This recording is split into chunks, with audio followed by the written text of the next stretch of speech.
thank you everybody for attending. So show of hands, how many have a Facebook account? Yeah, I kind of figured as much. The truth is that it's more uncommon not to have, it's more common to have a Facebook account than it is to not have one these days. And for those who may have used it for a while, it's actually grown. And it's not what it used to be. So let's start off talking about that. What is Facebook really? I mean, people tend to think of it as a website.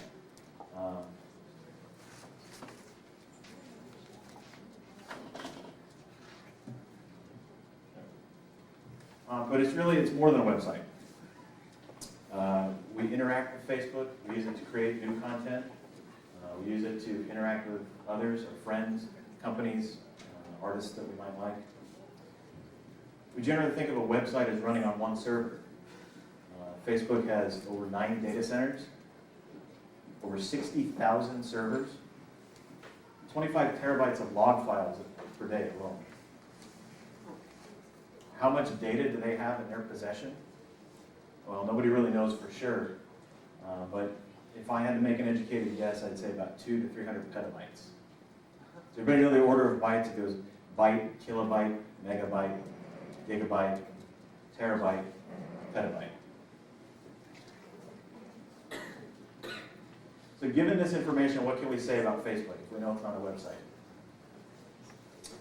I would classify it as a data-driven social networking web application, and it stores, analyzes, and presents massive amounts of data.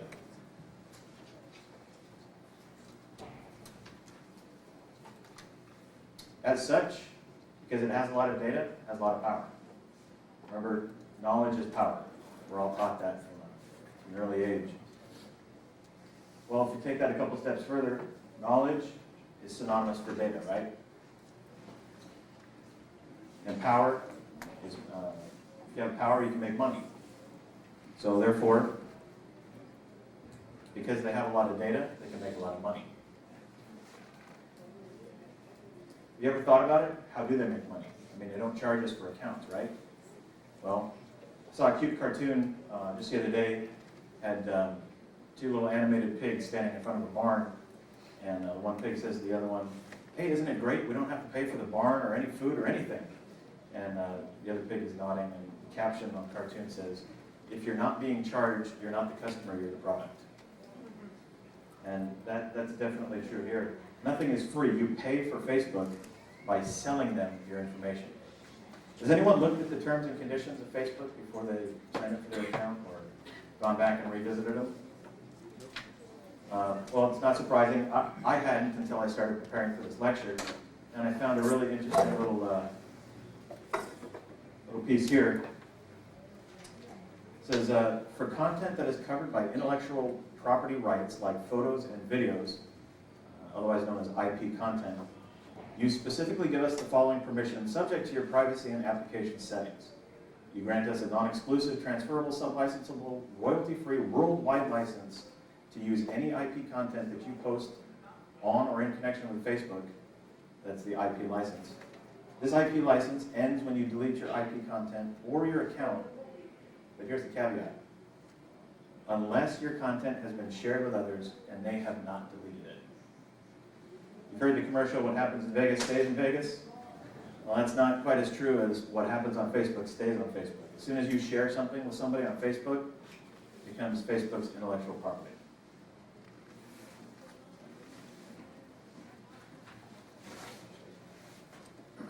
All right, so we all have Facebook accounts, and we know now that they house a lot of our data. So what are the risks? Well, these are things that have actually happened because of somebody's presence on Facebook.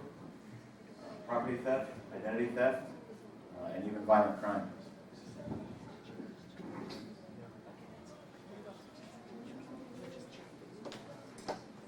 There was a...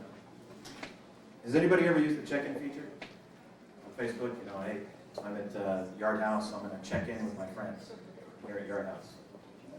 Come on, don't be shy. I use it. Well, you just told somebody that it's safe to burglarize your house. Probably didn't think about that, did you? What about your personal information? Who gets those requests? You know, so and so would like you to share their birthday, share your birthday with them. What about you have tagged photos of your pet with your pet's name on it? What about your hometown? What about your address? Think about it. Those are security questions that companies like banks use to verify your identity, and services use to help you reset your password. Finally, there was a story in the news just recently where a disgruntled ex of a young lady stalked her on Facebook and showed up and confronted her on the street. And it wasn't going to end well, and luckily the police department got there in time and ended up taking his own life instead of hers. But he used the data that she shared on Facebook to find her and get to her. So how can I protect myself on Facebook? Well, the only way to truly make sure that your information isn't used inappropriately on Facebook is to not have a Facebook account. But even then, if you don't have one, number one, some people are going to think you're just weird or you've got something to hide. And number two, you could be spoofed. Somebody could sign up for a Facebook account with your name, have a picture maybe that they got somewhere of you, post that up as a profile pic, and start adding your friends, because your friends say, oh yeah, I know that person, and they add you, or the you, they now have access to your friends' data. Now, before you run out of the room screaming and go delete your Facebook account, I have some steps that you can take to secure your Facebook so that people can't get too much information about you. Anybody ever heard of Kevin Mitnick? Kevin Mitnick was the original hacker. And the funny thing about it is that most people think he was some sort of computer genius. And he could... There was a rumor that the FBI, when they arrested him, wouldn't let him talk on the phone because they thought that he could whistle into the phone and control the computer. The reality of the situation was he was a master of social engineering.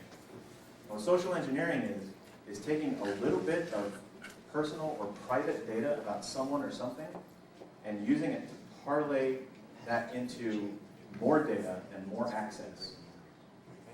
Facebook is a gold mine for social engineering. But if you pay attention to these steps that I've laid out,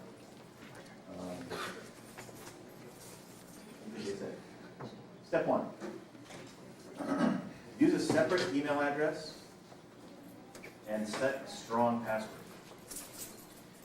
Now, why a separate email address? Well, as Jay mentioned, I work in the computer lab, so I get to see a lot of people interacting with computers every day. And one of the trends that I see is people come and they sit down and they open up their Facebook and they open up their email to check their email. What happens if you forget your Facebook password and you click send me my password? Where does that password go? Your email.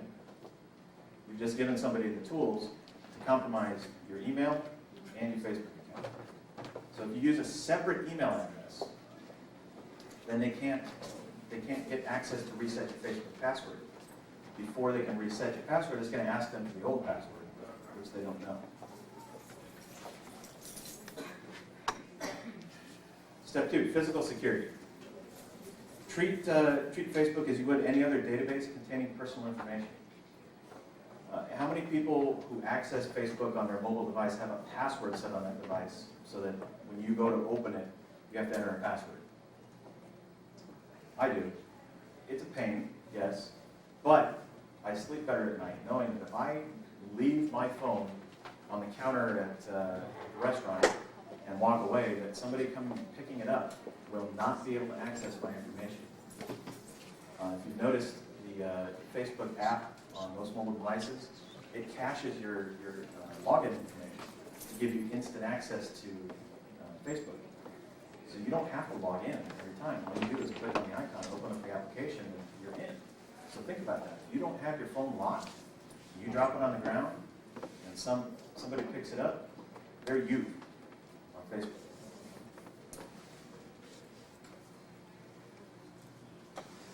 I mentioned a good, strong password, and there seems to be a lot of confusion out there about what makes a good, strong password. There's a great little quote that I found from a website called XKCD. It says, through 20 years of effort, we've successfully trained everyone to use passwords that are hard for humans to remember, but easy for computers to guess.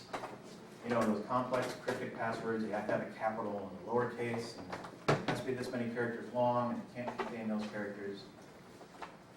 Well, because a computer has nothing better to do than just sit there and run compute cycles, it's very easy for a computer to guess that, but because of the way our brains work, if it doesn't make sense to us, we won't remember it.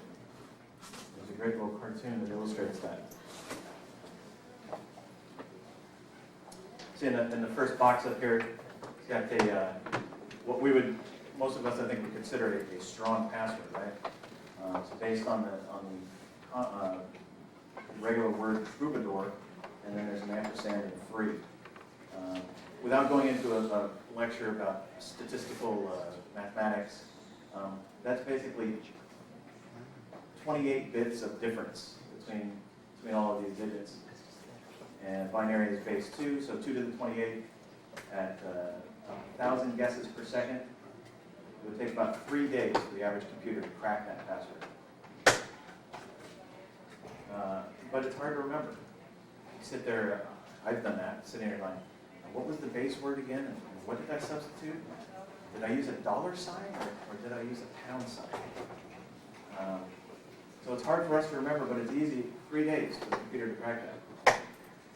However, if you just increase the length, because it's binary, it's base 2, adding every digit that you add roughly doubles the password strength. So if you go up to a 25-character password, like this one down here in the lower left, that's 44 bits of difference, which 2 to the 44th, now at 1,000 guesses per second, it would take 550 years for the average computer to crack.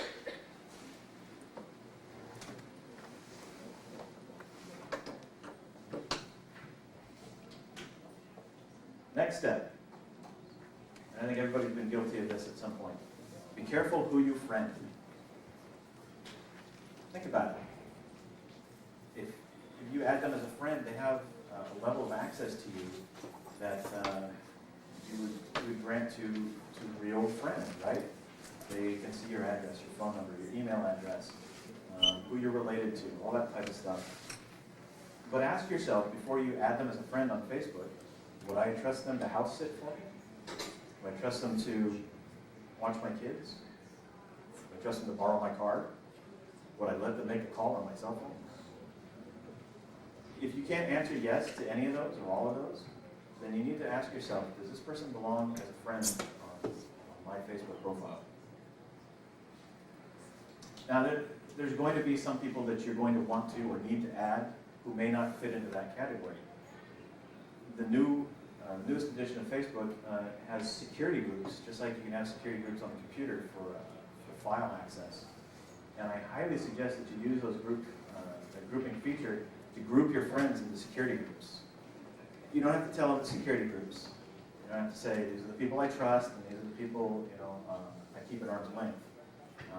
But give them descriptive names, work friends, personal friends, family, college buddies.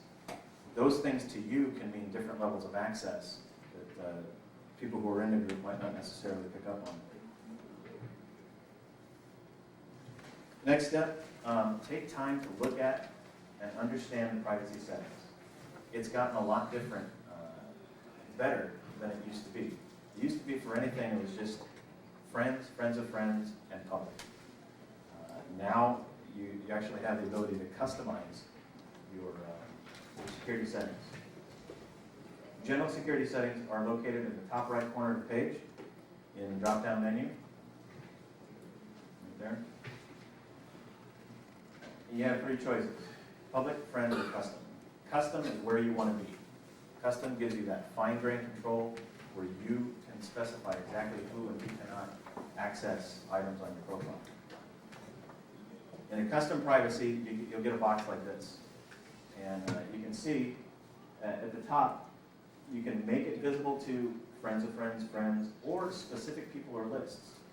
So information about that project at work that you're working on that you don't necessarily want everybody to know, you could make that only visible to work friends. Anybody who's not a member of your work friends group would not be able to see it. Pictures of family event, make those available only to family group, and therefore nobody else will be able to see them. And another handy feature is, apart from the top setting, you can also hide it from specific people.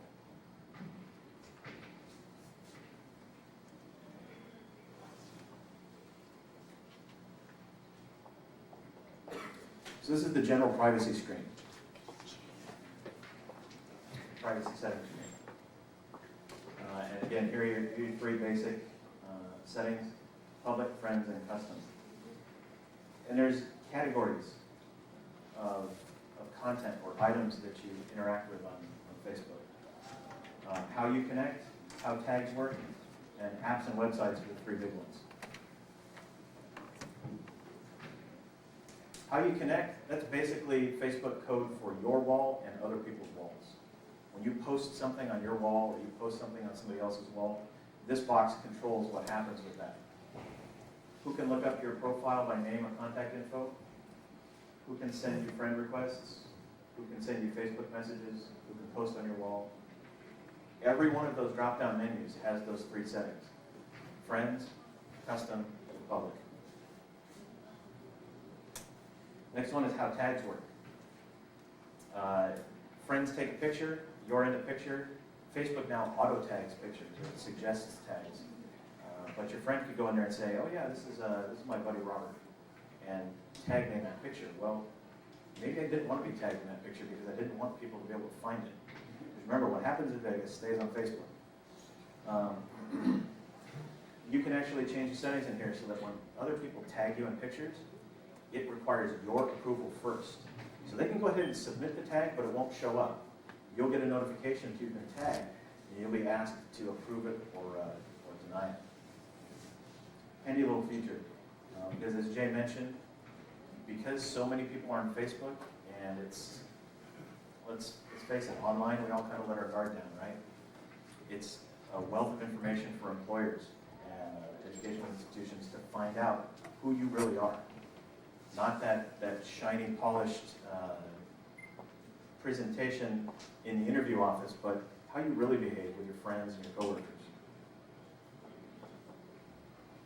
Now, applications, that's where it gets pretty scary. Applications have their own kind of subset of security settings. One thing that applications do that not a lot of people know is when you use an application, that application can pull not only your information into the application, it can pull your friend's information into the application. Flip that around and look at the converse of that. If I have a friend who's using a rogue application, and I have all of my personal information available to that person, that application now has access to my information. So it's not enough to just make sure that your security settings are accurate. You need to get with your friends and make sure that their security settings are accurate too. When you go into the application security box, what you want to click on to stop that from happening is this one right here. How people bring your info into apps they use. When you click on that, you get this box. I don't even remember what default checks are checked because I unchecked them all. I don't want anybody in my friends list taking any of my personal information into any app they might use. I would highly suggest you do the same.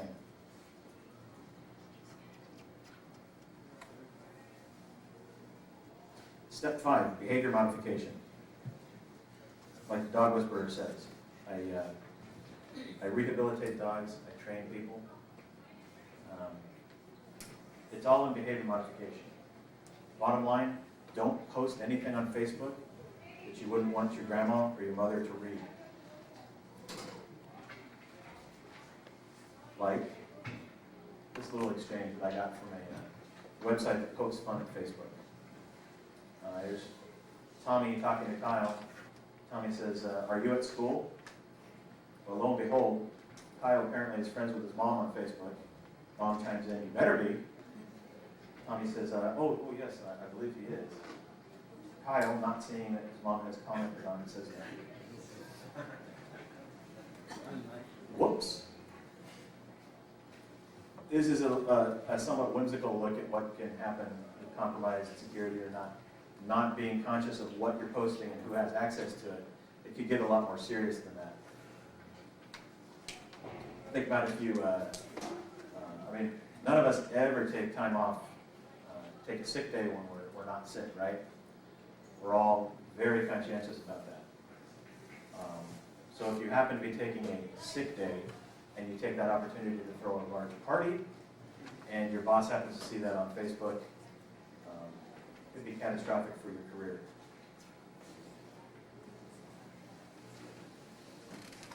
As I mentioned, privacy settings have changed a lot. One of the most recent changes was that your default privacy settings no longer handle everything that you do on Facebook. It used to be whatever your privacy was, that covered everything you did on Facebook. Now, it's more object-oriented.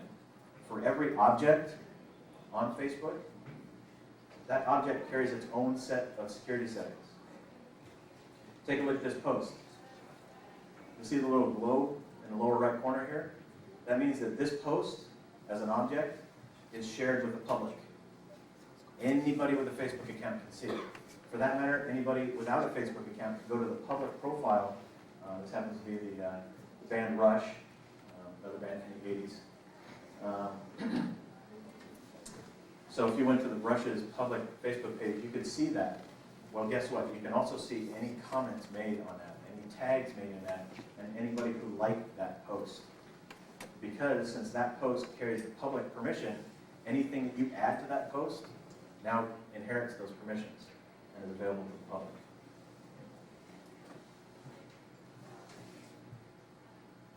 Replying to, liking, or being tagged in this post will make your comment, like, or name and profile picture available to everyone.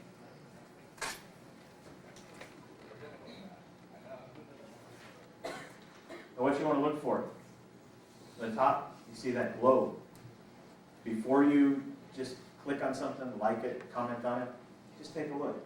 What you want to see is either the friends icon down there, or that little gear wheel that means custom settings. And by clicking on that, it's grayed out, so you can't actually go in and change it. But I believe hovering over it or clicking on it will show you what the actual setting is if it's custom. Pictures. A lot of people, myself included, like to use Facebook to share pictures of family, friends, outings, work, that type of thing. As of October 2011, Facebook users upload a total of around 250 million photos per day. 250 million per day. At an average of 1.5 to 2 gigs per picture, that's a lot of data. Pictures carry their own specific privacy settings. Photos are organized into albums. If you look at your Facebook photos area, you'll see that you can create albums. There's a couple of albums that are there by default, mobile uploads and wall photos. Photo privacy is set per album, except for photos in the mobile upload and wall photos album. Every item that you put in there has to have its own permissions.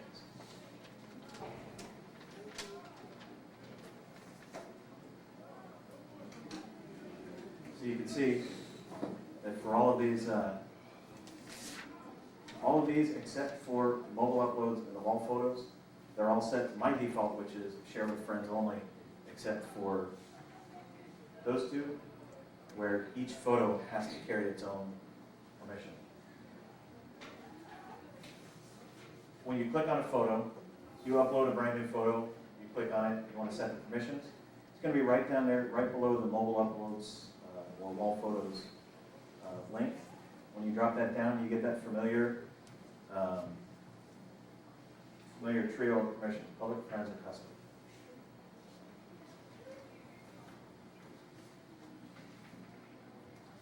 Well, that's my 5-step plan to help you be safe on Facebook.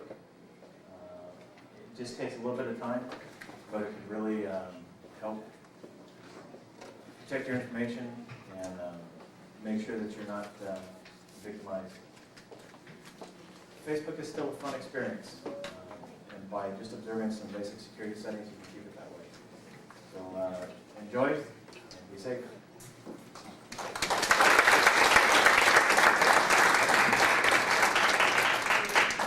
Take some questions, Robert? Sure. If I can answer it, I will. Obviously, I don't work for Facebook. Yes. We're talking about strength of password. I've been told that using any common words in your password is fake. If your password is a single word, yes, you can be a victim of a dictionary attack, where the computer just sits there and takes a Merriam-Webster dictionary and pulls word by word out of it and throws it at the password server and try to crack it.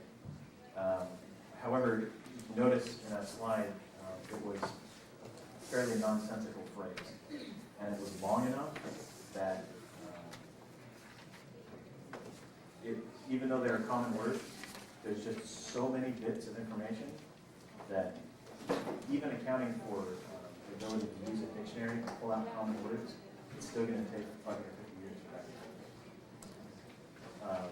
However, what you don't want to use is anything that relates to you, anything that's tied to you.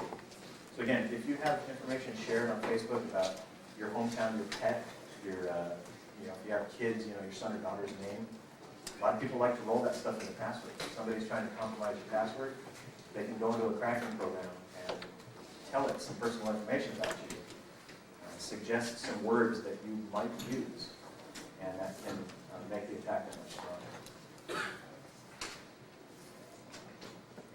Yes? What was the map you used to show us how long it would take? That cartoon was created by a website called XKCD. There's actually been some articles written on it.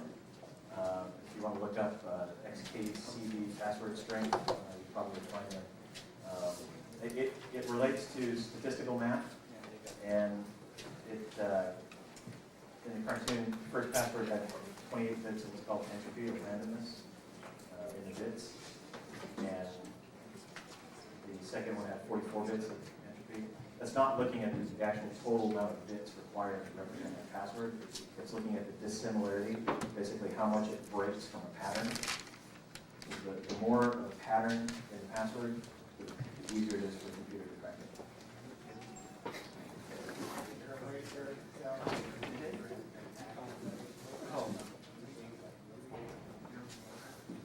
If your Facebook account has been compromised, probably the first way you'll know is you'll get an irate phone call from one of your friends, or you won't be able to log in, or there will be things there that you have not posted.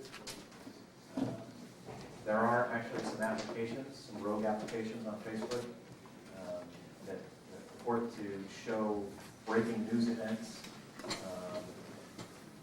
and you'll get this item that will come into your news feed and it'll say, video footage of whatever, insert name of event in the news here. As soon as you click on that, it basically installs that app to your profile and then posts that to all of your friends' walls, news feeds, so that they click on it and then it spreads like that. Now, what that application actually does on the back end depends on who set it up. It could just steal your information. Remember, information is power. They don't need to go in and destroy your account. It's not like it was in the 80s or the 90s when hackers would go in and destroy a network or something. What they're looking for now is information. They want your information because they want to be able to sell it. Spamming is big business. Any more questions? Thank you all for your time, and enjoy the rest of the